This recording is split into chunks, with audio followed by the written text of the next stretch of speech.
Hi everyone, I'm here to present my opinion that news is not objective.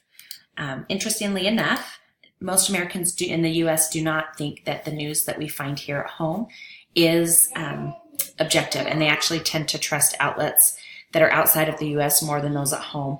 This was illustrated by a poll done by the University of Missouri that shows that The Economist from the UK is the most trusted news outlet according to Americans they polled.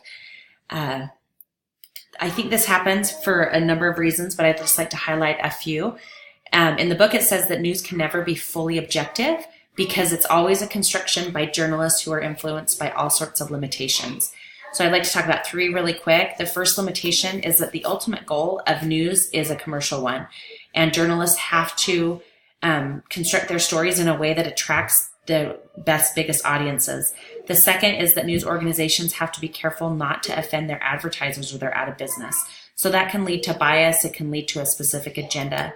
The last limitation is that outlets tend to lean to one side of the political fence or the other. And so that leads to extreme and polarizing reporting. And it's done so it can hold their audience, but it leads to really a toxic news environment.